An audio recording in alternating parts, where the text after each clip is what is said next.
शेवटी बळ आशीर्वाद मागितलाय, शक्ती मागितली, गोरगरीब मराठ्यांच्या आरक्षणाचा विषय राहिला तो मार्गी निघावा याबद्दल बळ आणि आशीर्वाद मागितला, बाकी काय नाही.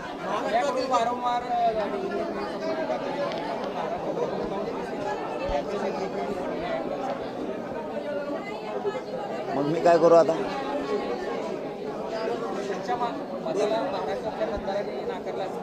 मी मैदानातच नव्हतो, नाकारेन कसं काय? कुठं आव्हान केलं? काय केलं? काय केलं? मग पाडले ना, आणले निवडून. अरे कळतंय का तुम्हाला? काय गयासला मग आम्ही विचारत जाऊ नका. काय असतं, मी जर सांगितलं पाडा अमुक अमुकला, त्याला म्हणतात नाही पाडल्यावर. तुम्ही कोणाला पाडा, कोणाला निवडून आले, ही भाषा कळते तुम्हाला? अरे काय बोलता राव, कुठून आल्यासारखं.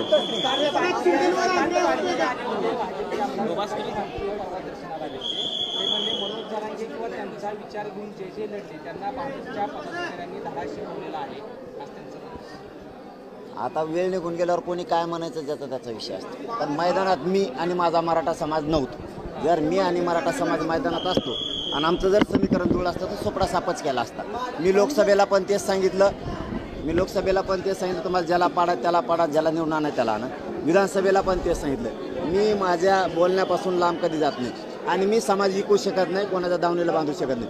समाज मतदानाचा मालक तो आहे, त्यांनाच मालक शेवटपर्यंत ठेवलं. मी मनमानी समाजावर चालवली नाही.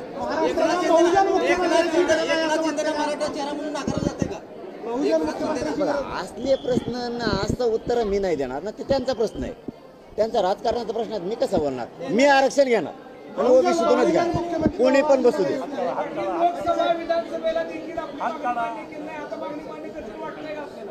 आम्ही कशाला 50-55% आम्ही पळता भुई कमी करणार.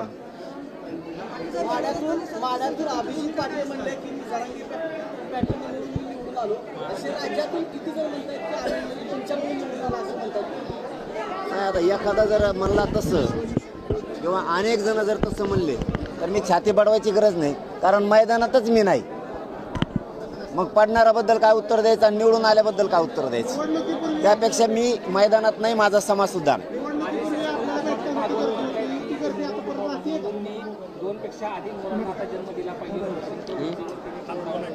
आता नवीन काय मी नाही ऐकलं, ऐकल्यावर सांगत.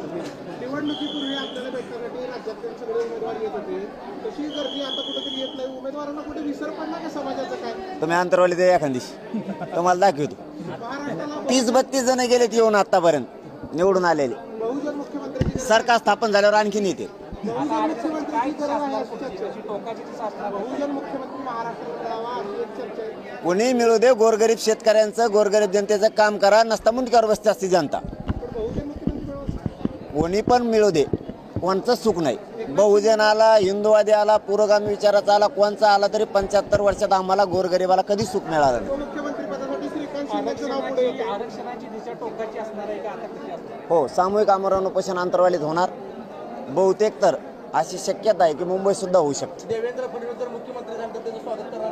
अहो हो द्या ना आधी, तुम्हाला आधीच गडबड झाली हो. नंतर जरा पण त्यात पुढं झालं जर तर उत्तर नसतं आता, ते नंतर तुम्हाला लयच गडबड हो त्यांच्या आधी जास्त.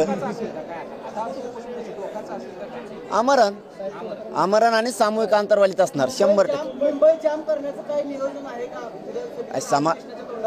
दादा, समाजाचं असं म्हणणं आहे की मुंबईतच जायचं, पण असं काही ठरलेलं नाही. आमचं फायनल ठरलेलं आहे की सामूहिक आमरण उपोषण घराघरातले मराठी हे अंतरवालीत करणार आहेत उपोषण अंतरवालीत.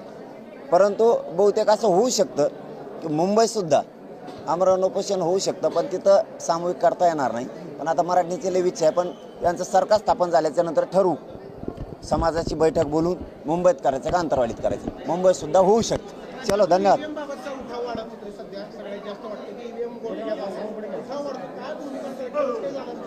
नाही, ज्याच्यातले माहीत नाही त्याच्यावर बोलू नये असं माझं वैयक्तिक मत असतं. त्यातलं आपल्याला काही जास्त माहीतच नाही आणि मग ते काय होतं आणि काय नाही होत त्याच्यावर.